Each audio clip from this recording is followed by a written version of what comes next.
Bueno, vamos a hablar hoy de cadena de frío.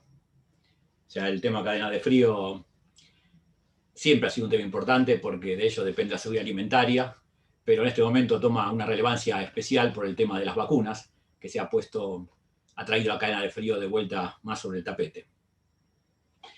La refrigeración es un método eficaz y económico para ayudar a mantener productos perecederos, ya sean alimentos o vacunas.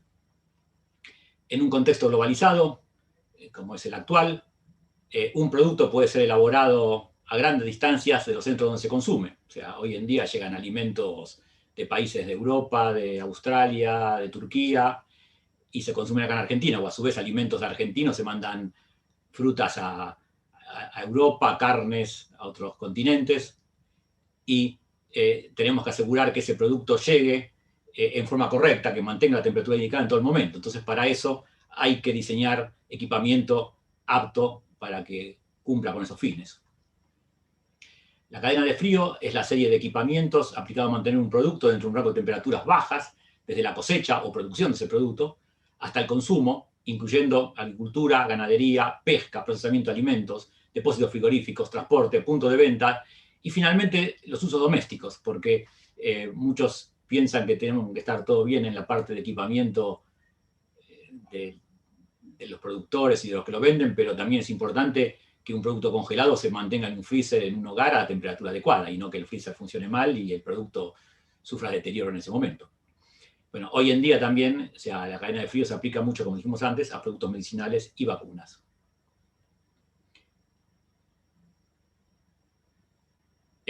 Como pueden ver, la población mundial se ha prácticamente aumentado un 50%, o va a aumentar desde el año 2000 al 2050. O sea, esto exige una gran necesidad de alimentos. Pero aparte de eso, fíjense también que el consumo per cápita de habitante del planeta, en promedio, se ha incrementado. En 1961, una persona consumía 2.284 calorías por día, y en 2003 pasó a 2.804 kilocalorías. Es casi un 25% de incremento que creció en estos 40 años, 42 años.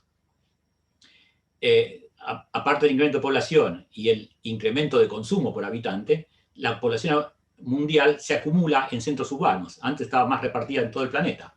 Entre 1950 y 2009, la tasa mundial de urbanización pasó del 30 al 50%.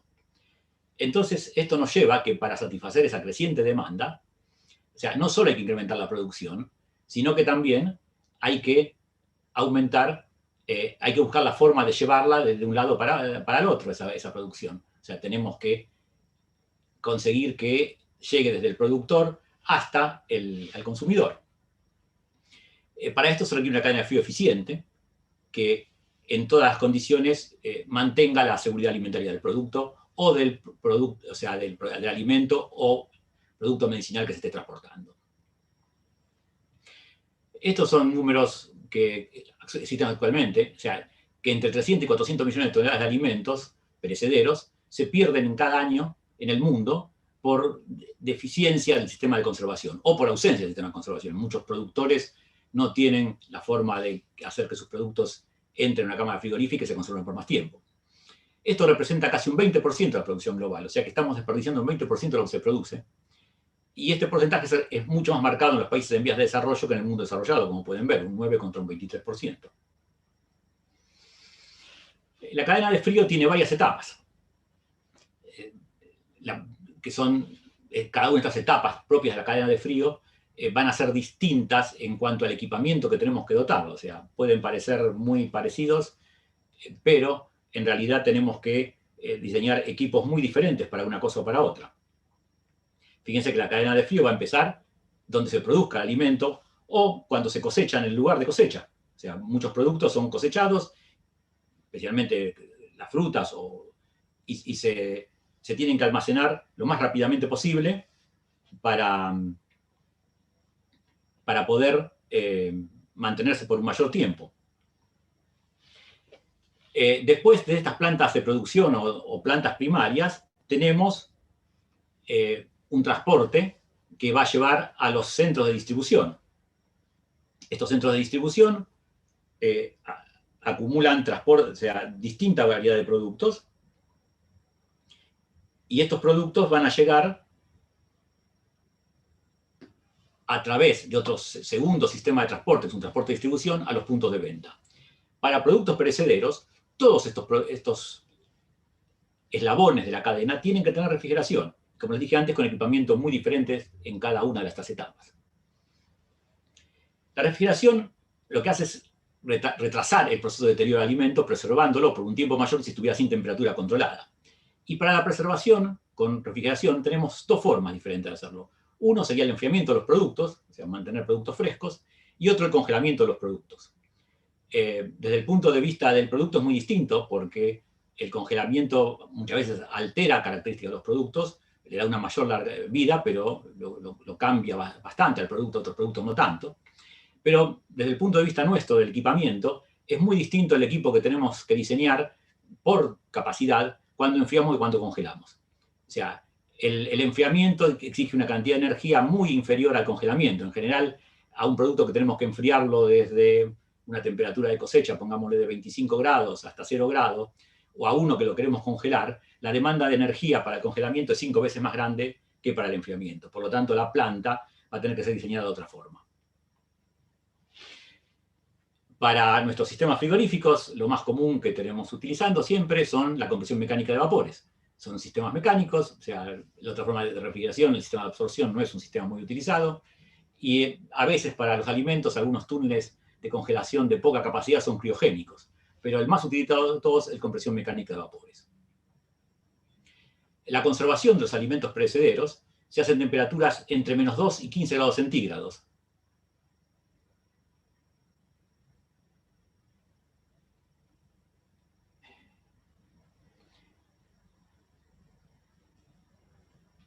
Las temperaturas de -2 todavía son temperaturas de productos frescos, porque generalmente todos los productos alimenticios no se congelan por debajo de 1 o 2 grados bajo cero. La congelación de un alimento no es en 0 grados, sino que es en 1 o 2 grados bajo cero. Para unas cámaras, por ejemplo, de pollos, es conveniente que esté a 2 grados bajo cero porque le da mayor tiempo de conservación al producto. En cuanto a congelación, las temperaturas normales, un producto se considera congelado por debajo de los 18 grados bajo cero, y normalmente en las cámaras se los mantienen entre -18 y -32, en algunos casos -34, -35, pero raramente, porque cuanto más bajamos la temperatura de mantenimiento del producto, más baja está la temperatura de evaporación. Entonces, para mantener un producto a -32 grados, prácticamente la evaporación va a estar como mínimo en -38 grados centígrados. Y los sistemas que utilizamos nosotros con esas temperaturas de trabajo, o sea, se tornan bastante ineficientes. Su eficiencia empieza a bajar muy rápidamente. Entonces, no es muy lógico desde el punto de vista energético bajar la temperatura en la cámara de congelados por debajo de los 30 grados bajo cero. Ahí podemos ver el sistema más sencillo, el sistema de etapa única. El sistema de etapa única, vamos a tener una unidad compresor, condensador, expansión y la evaporación dentro de una cámara frigorífica. Los 4 lados del diagrama frigorífico clásico. Normalmente no vamos a tener un sistema tan sencillo como una unidad condensadora, que sería esto prácticamente en una planta frigorífica. Vamos a tener un sistema de compresores múltiples con varios condensadores. Bueno, acá he agregado el tubo recibidor, que no es un componente termodinámico, pero sí que no puede faltar una instalación. O sea, dentro del tubo recibidor no tenemos cambio de ningún parámetro termodinámico. Y finalmente tenemos la expansión y la evaporación. Esto sería un sistema de etapa única, muy común en las plantas frigoríficas. Los sistemas de etapa única o simple son los indicados para sistemas de media temperatura, para conservar alimentos frescos, pero también se puede utilizar en baja temperatura. Es muy normal usarlo en baja temperatura. Lo que pasa es que el rendimiento del sistema baja enormemente. Podemos decir en promedio, en números muy generales, que en sistemas de media temperatura el COP del sistema puede estar en 2, 2,4, cuando en baja temperatura va a estar apenas en 1, 1,2. O sea que va a requerir mucha más energía para mantener un producto a baja temperatura que en media. Por lo tanto, sería más eficiente, como dice en la segunda parte, usar sistemas de doble etapa, porque la doble etapa siempre es más eficiente que los sistemas de simple etapa, trabajando entre dos temperaturas iguales, temperatura de evaporación mínima y la temperatura de condensación. Ahora se ha dado también en grandes plantas mucho que se trabaja en una sola etapa, porque cuando se usa un compresor de tornillo con economizador, el economizador le da una buena eficiencia y cuando trabajan a plena carga tiene un rendimiento parecido a los sistemas de dos etapas. El problema es que baja la eficiencia cuando el el tornillo descarga, entonces la puerta del economizador a veces deja de funcionar porque se bloquea por la posición de la aula corrediza, y esto hace que el tornillo pierda el trabajo del economizador y su eficiencia como casi doble tapa. Ahí podemos ver un sistema doble tapa, que sería, o sea, en las plantas antiguamente, todo lo que fuese congelados, se usaba en doble tapa porque era la única forma de llegar, de tener temperaturas de descarga aceptables, especialmente si usamos un gas como amoníaco. Entonces pueden ver que tenemos dos etapas de compresión. Tenemos la cámara de congelados, donde un compresor succiona y descarga sobre un tanque, un intercambiador, donde llegan los gases calientes de este compresor, pero a su vez llegan el líquido frío, ya expandido hasta una presión intermedia, que puede estar en el orden de 0 grado, que viene del sistema de alta. Entonces, de esa forma, una parte de este gas se evapora para condensar el gas del equipo de alta, el gas de descarga del equipo de baja, y eso es absorbido por el equipo de media temperatura. Entonces, son dos sistemas que se unen en el tanque recibidor y se usa todo el mismo refrigerante. O sea, esto es un refrigerante único, porque una molécula de gas que está circulando en el sistema de media temperatura, de alta temperatura, puede venir acá en el tanque e irse para el sistema de baja. Entonces, el refrigerante es único, o sea, la molécula puede viajar por todo el sistema. El otro sistema que tenemos, que es el de doble etapa en cascada, lo que lo caracteriza es que son sistemas independientes, podríamos decir, pero que comparten lo que es el condensador de la baja, es el evaporador de la alta. Entonces ahora yo tengo un intercambiador de placas, por ejemplo, puede ser un casco y tubo, en muchas épocas fueron casco y tubo esto, donde la descarga del compresor de media, del compresor de baja, viene a este intercambiador de placas, que es condensado con el gas que está en el sistema de media temperatura, que trabaja en media temperatura, trabaja a diferentes presiones, con diferentes características. Por lo tanto, yo en esto puedo usar dos refrigerantes distintos. Puedo buscar el refrigerante más eficiente para cada una de las aplicaciones.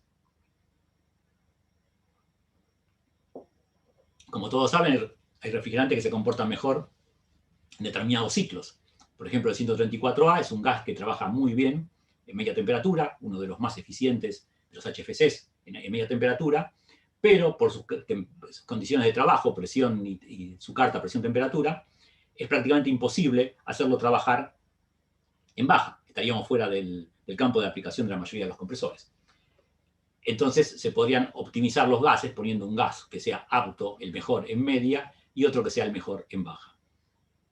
Que esto vamos a ver qué es lo que se hace para las vacunas de muy baja temperatura, o sea, trabajar con un gas muy específico en esta parte de baja o ultra baja en ese caso.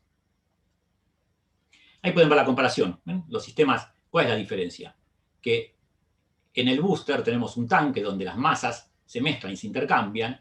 En cambio, en el doble etapa en cascada tenemos un intercambiador donde estos no se tocan porque uno está a cada lado de la placa. Entonces puede trabajar con refrigerantes distintos.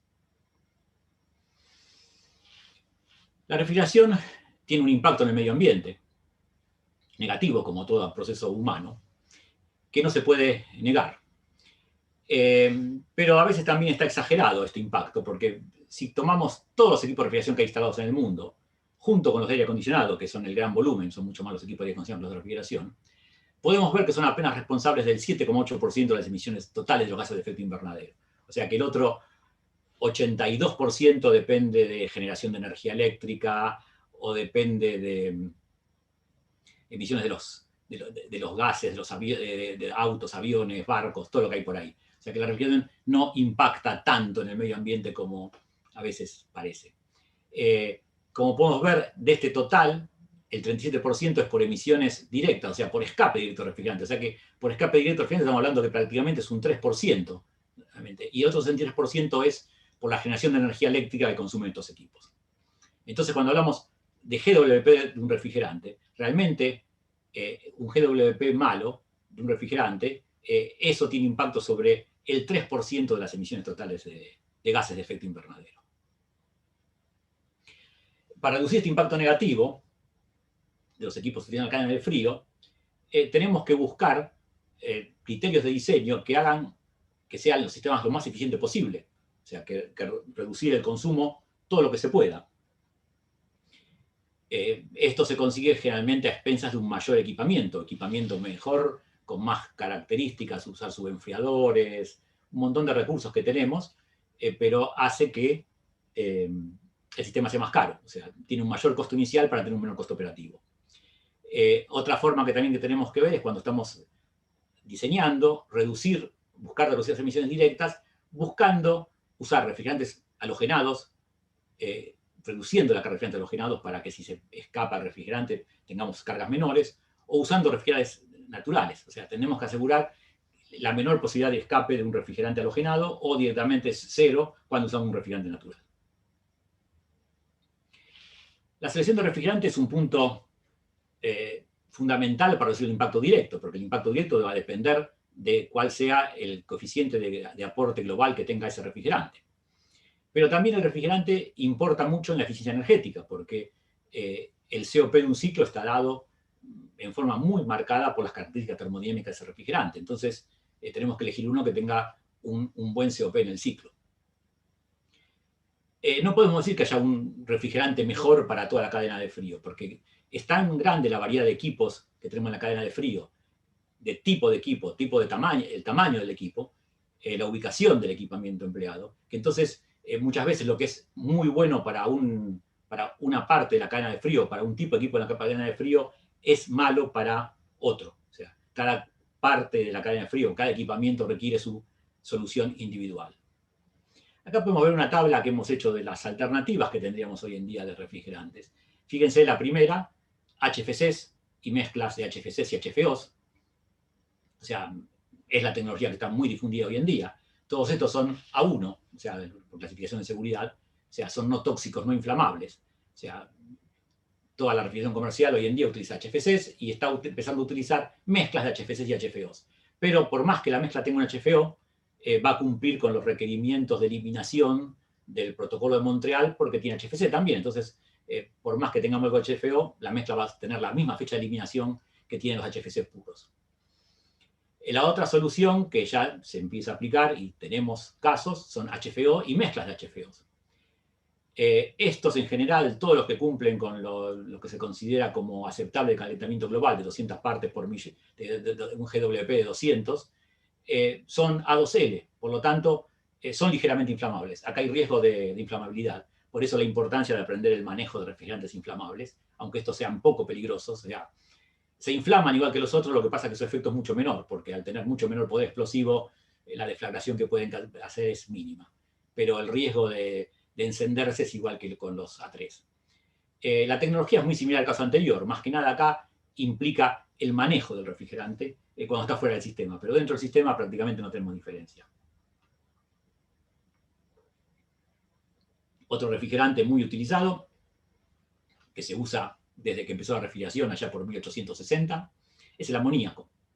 El amoníaco tiene una clasificación de seguridad bastante mala, B2L, tóxico y ligeramente inflamable. Requiere una tecnología bastante elaborada, muy distinta a la de refrigeración comercial, pero está muy difundida. Lo trabajamos hace más de 150 años. Por lo tanto, el amoníaco tiene muy pocos secretos para los que están en el área de refrigeración. Sabemos a lo que tenemos que atenernos cuando diseñamos con amoníaco y cuando trabajamos con amoníaco.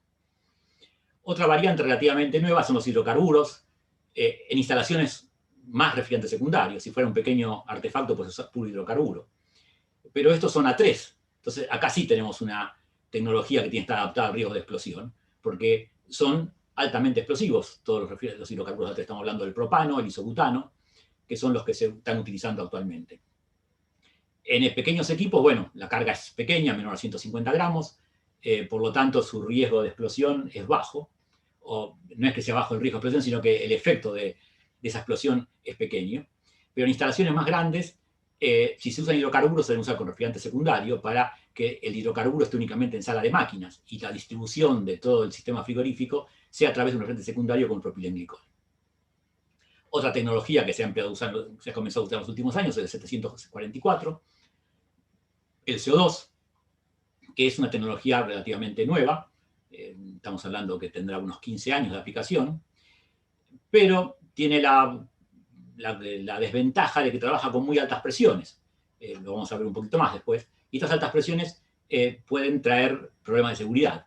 Aparte, estos equipos, o sea, el CO2 de por sí es un refrigerante ineficiente, y para lograr que trabaje en un ciclo eficiente, tiene que estar un sistema diseñado específicamente para CO2 con muchos dispositivos para mejorar la eficiencia. De esa forma, el CO2 puede ser casi tan eficiente como los refrigerantes halogenados.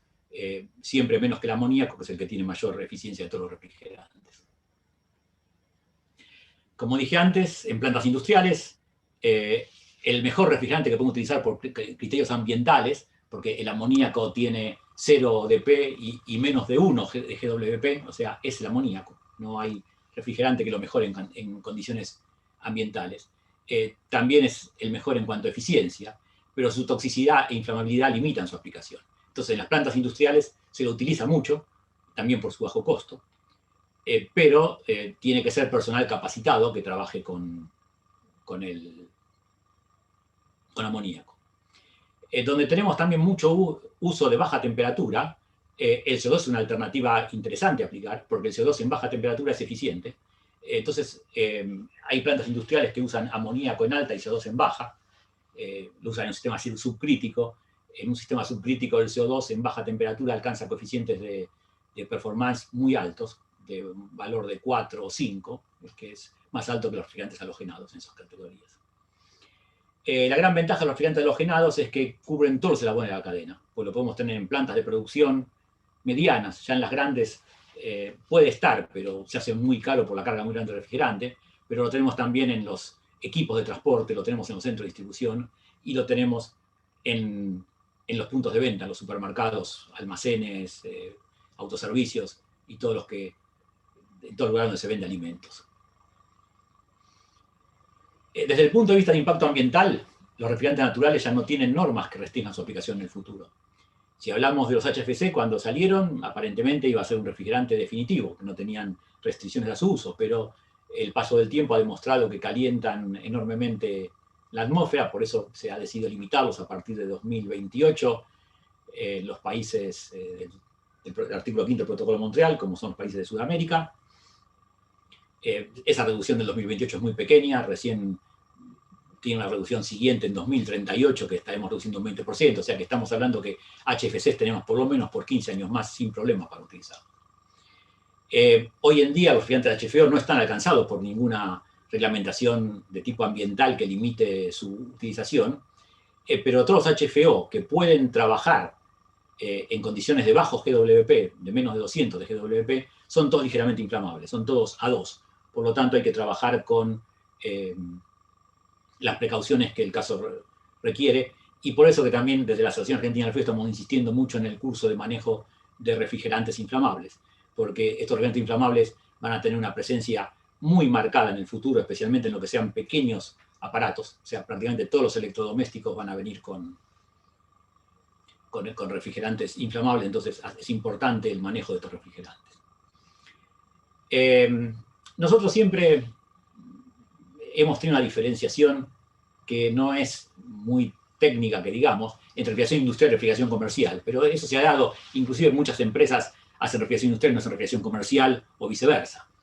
Entonces, ¿a qué llamamos refrigeración industrial? Es cuando tenemos equipamiento pesado, generalmente potencias grandes, y lo que se usa normalmente en esos casos es compresores abiertos, y usan amoníaco como refrigerante. Al usar amoníaco como refrigerante estamos obligados a utilizar cañerías de hierro o de acero inoxidable, porque el amoníaco come al cobre. Entonces, a su vez son cañerías grandes, pesadas, por eso es una instalación más de tipo industrial, es todo un equipamiento más sólido.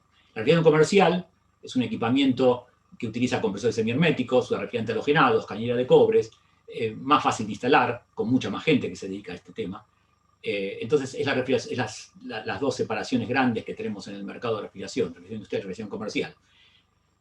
Las plantas industriales pueden tener una instalación como esa, es una instalación clásica industrial. Acá pueden ver que tenemos compresores abiertos, puestos no todos en paralelo, porque esto está trabajando sobre 3 temperaturas de evaporación diferentes, gran tubo recibidor, sistema de recirculado, que mencionaré brevemente ahora, y una planta con sistemas comerciales, aunque grande, porque fíjense la cantidad de compresores que hay en este caso, es otro tipo de instalación, pueden ver con caños de cobre, o sea, es una instalación más liviana, con mucha más gente que se dedica a esto. Por lo que decíamos, las plantas de producción en general usan equipamiento de tipo industrial y también se usa equipamiento de tipo industrial en muchos centros de distribución, porque muchos centros de distribución tienen una carga térmica muy grande. Las plantas de producción, la gran carga térmica que se da, especialmente a calor de remover del producto. El producto, por ejemplo, si es producto que se cosecha, viene con el calor del aire exterior, se lo tiene que enfriar, mismo si es ganado. Cuando se enfría una media res, hay que bajar su temperatura desde los 30 grados hasta prácticamente menos 1 grado. Entonces, eso demanda una gran cantidad de calor. Mucho más si hablamos de congelación, como decía antes, pasar el punto de congelación y bajarlo hasta menos 18 demanda una gran potencia frigorífica. El calor latente a extraer para el cambio de estado siempre es muy grande, por lo tanto, esa cantidad de calor a remover va a ser muy grande. Y muchas veces, como es tanta la cantidad de calor que hay que mover, el flujo de refrigerante a los evaporadores normalmente se hace por sistema recirculado, no por expansión directa. ¿Por qué? Porque en esa forma el evaporador tiene una capacidad de remover más cantidad de calor que si usamos expansión directa, porque estamos utilizando toda la masa refrigerante. Entonces, fíjense que en lugar de tener un sistema de expansión directa una válvula, en cada evaporador, lo que tenemos ahora es un sistema donde el refrigerante es expandido en el tanque. Este tanque se tiene que mantener en las condiciones de trabajo. Si las cámaras son de 30 grados bajo cero, el refrigerante acá va a estar a 35 grados bajo cero. Entonces, esto tiene que ser, ya es expandido, este tanque tiene que estar aislado, porque acá estamos a 35 grados bajo cero, y a través de una bomba mandamos el líquido a todos los evaporadores, pero lo mandamos en exceso, por eso es recirculado. Mandamos 3, 4 veces más de lo que necesitamos para asegurar una mejor transferencia. Entonces, ese líquido retorna al separador, vuelve a utilizarse, y la parte que se evaporó de gas se lleva a los compresores para usar el ciclo como siempre. La única diferencia es esto ha reemplazado al sistema de expansión directa que teníamos acá. Acá, por supuesto, tenemos un dispositivo de expansión, porque acá estamos ofreciendo una expansión desde la presión de condensación, 35 grados, a la presión de evaporación de menos 35. Para los equipos instalados en contenedores o vehículos refrigerados, se usan unidades muy sencillas, son prácticamente unidades condensadoras, y en estos casos siempre es refrigerante halogenados. Trabajan en simple etapa, con expansión directa, algo muy simple. En los centros de distribución, como dijimos antes, o sea, algunos son grandes, tienen una carga de calor importante a remover, pero acá la carga de calor a remover no se debe al producto, porque el producto a un centro de distribución llega frío, el centro de distribución no enfría el producto, sino que el calor que hay que remover es debido a la entrada de aire exterior por las puertas y por los equipos que mueven productos. Fíjense, un dock de carga de un centro de distribución, la cantidad de puertas que tengo acá para cargar o descargar los vehículos que traen producto. Todas estas puertas, cuando se abren las puertas, provocan una entrada de calor muy grande al espacio refrigerado. Lo mismo para evitar también la entrada de calor hacia las cámaras, es conveniente usar puertas rápidas más que una puerta cámara, porque el problema acá no es que pase por aislación. Esto en cuanto a aislación no tiene un coeficiente muy alto de aislación como tendría una puerta cámara, que es una puerta de 10 centímetros de espesor. Pero la puerta rápida me está bloqueando rápidamente el paso de aire, porque esto se abre y cierra una vez que la persona pasó, el pallet con su equipo de movimiento pasó, esta cortina cierra muy rápido, 15 o 20 segundos después. Entonces, con eso minimizo la entrada de calor a las cámaras. De esa forma, achico el requerimiento en los centros de distribución. Los puntos de venta usan sistemas de refrigeración comercial. O sea, muchos hipermercados tienen sistemas frigoríficos que son de mayor capacidad de muchas plantas industriales, porque son realmente muy grandes. Pueden encontrar plantas de 600, 700 HP instaladas. Pero por su simplicidad, se prefiere el equipamiento con compresores semiherméticos y refrigerantes halogenados. O sea, están acostumbrados a eso y prefieren trabajar con eso. También se usan sistemas con CO2, pero estos son más costosos y son más difíciles de mantener. Fíjense que acá tendríamos una instalación clásica del supermercado. Tenemos un sistema trabajando en baja temperatura, que enfría las heladeras y las cámaras de congelados, y un sistema de media temperatura que trabaja enfriando las cámaras y las heladeras de media temperatura. Sistemas totalmente independientes, algo que muchos de esos supermercados prefieren, porque si me falla algo en un sistema, no me falla el otro. Son sistemas completamente separados, o sea, no tiene nada que ver uno con otro. Uno se puede prender fuego y el otro sigue andando. Entonces muchas veces lo prefieren por esa razón. Pero el otro caso que les decía, que se está dando bastante ahora, son sistemas de CO2. Fíjense que el CO2 es un sistema más complejo, es un sistema en booster, por eso también mejora el rendimiento. No estamos hablando de un sistema de simple etapas, sino estamos hablando de un sistema de 2 etapas, donde el sistema de baja temperatura, la central de baja temperatura, descarga sobre la central de media temperatura. Pero para que un sistema de CO2 en climas como el de Buenos Aires o gran parte de la República Argentina, a excepción del sur de la Patagonia, sea eficiente, tenemos que tener una tercera temperatura de evaporación, que es un compresor paralelo. O sea, cuando nosotros descargamos el gas caliente de los compresores, viene a este intercambiador de calor, que ya no condensa más, porque la temperatura de condensación del CO2 la temperatura crítica del CO2 está en 31 grados. Por lo tanto, yo tengo que tener menos de 31 grados para que se pueda dar condensación acá. Como normalmente para Buenos Aires consideramos que la temperatura de condensación es 45 grados, en la mayoría de los casos del año no tendríamos condensación directa. Por lo tanto, lo que sale de este aparato, este intercambiador de calor, es gas. Acá era caliente, acá es gas más frío, sale gas a 30 y pico de grados. Y a la entrada del tanque se lo expande y acá es donde aparece el líquido.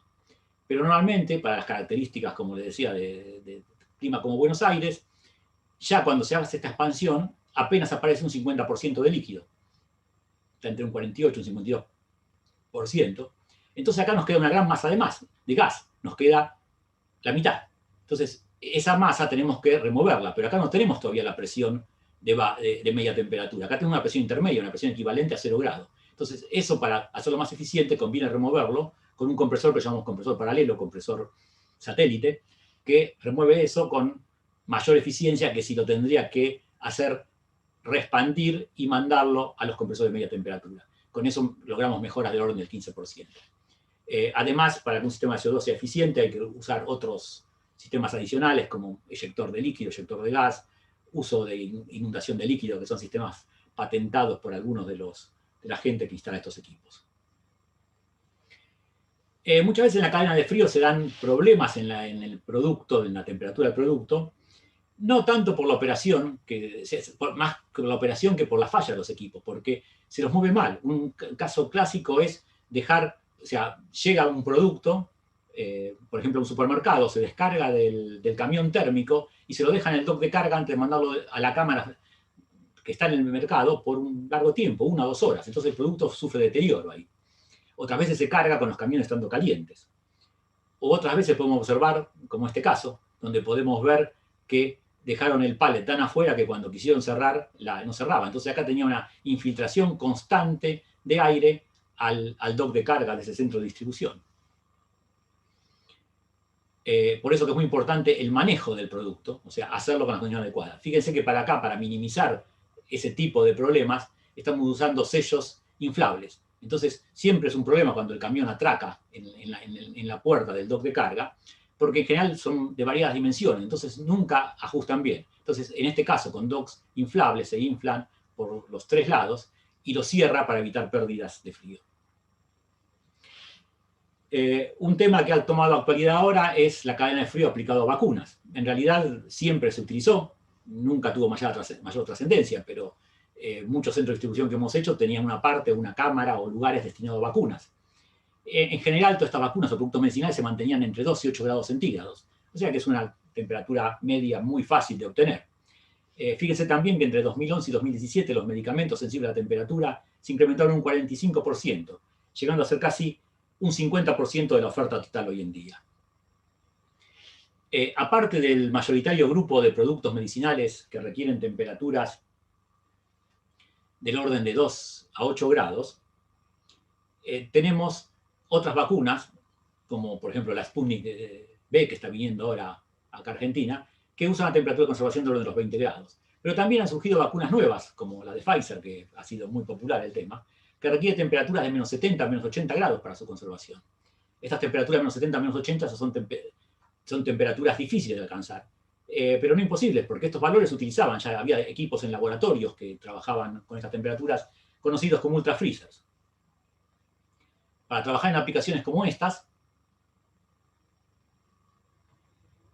la forma de hacerlo es con sistemas de 2 etapas en cascada. Como le decía antes, esto permite utilizar un refrigerante especial apto para trabajar en condiciones aceptables a una temperatura de menos 70 a menos 80 grados.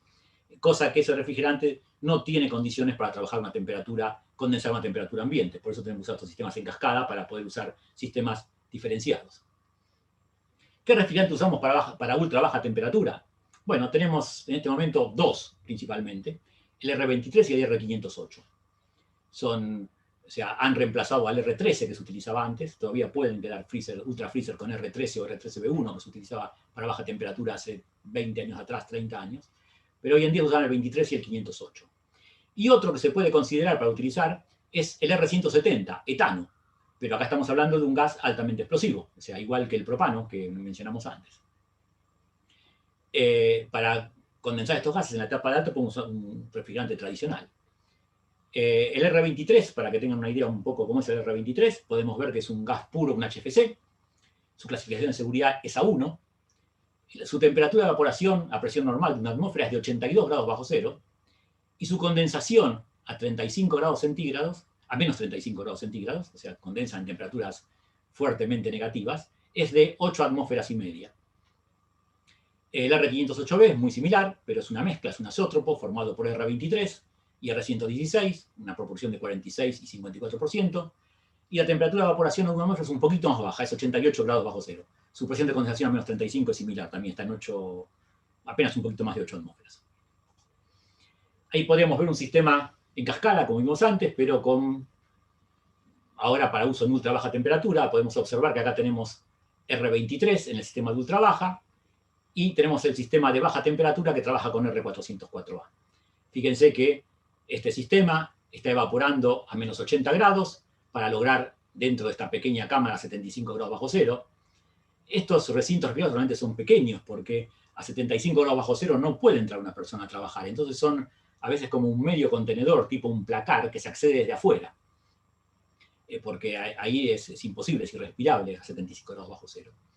Fíjense que para más o menos tener así un tipo medio contenedor semiplacar de 1 metro de profundidad por 2 metros de ancho y 4 metros de frente, requeríamos una carga de 1600 kilowatts. Y para eso con R23 apenas requerimos una potencia de 1,14 kilowatts. O sea, el COP es bueno, es 1,4, pero ya tiene un calor de reyección bastante alto. El 404A sí tiene un COP muy bajo, porque estamos trabajando a una temperatura muy baja, menos 40, como decía antes. Cuando bajamos mucho la temperatura de evaporación, el rendimiento se ve fuertemente penalizado. Fíjense que este equipo está condensando a 35 grados bajo cero, y para que se pueda producir la condensación a 35 grados bajo cero, acá estamos evaporando a 40 bajo cero el 404A. El 404A condensa a 45, normalmente como lo hace cualquier equipo para cualquier aplicación. También hay sistemas, inclusive unidades condensadoras, que trabajan con gases en cascada, 170 a 290.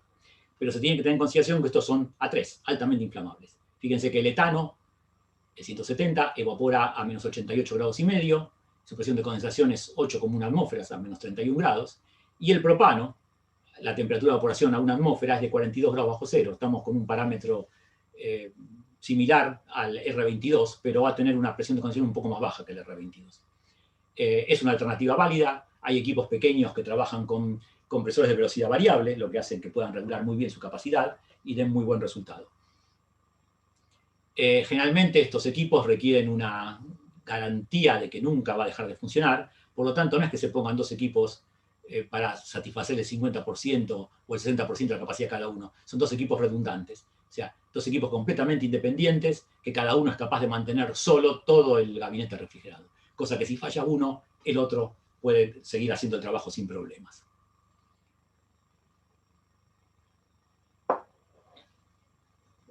Finalmente, el último tema a abordar en la charla de hoy es el monitoreo de la cadena de frío, porque nosotros tenemos que desarrollar equipos para que trabajen eficientemente y aseguren la calidad del producto, pero no solamente tenemos que hacer que funcione bien, también tenemos que demostrar que funcione bien y poder estar monitoreando continuamente, cosas que si hay que certificar que ese equipo trabajó bien, que eso se dio. Entonces, el monitoreo de temperatura de un producto a lo largo de toda la cadena de frío es de fundamental importancia para asegurar esa integridad y calidad de esos productos. Hoy en día los controles electrónicos que están difundidos prácticamente en todos lados, permiten el registro de una gran cantidad de parámetros para poder llevar una idea de cómo funcionan nuestros equipos. O sea, lo podemos hacer que los registren con determinada frecuencia y podemos lograr un muy buen seguimiento y obtener reportes de la situación en todo momento. O sea, el monitoreo de instalaciones fijas, las plantas de producción o de almacenamiento, centros de distribución, puntos de venta, es un procedimiento ya muy difundido porque estas plantas prácticamente hoy en día usan todas controles electrónicos.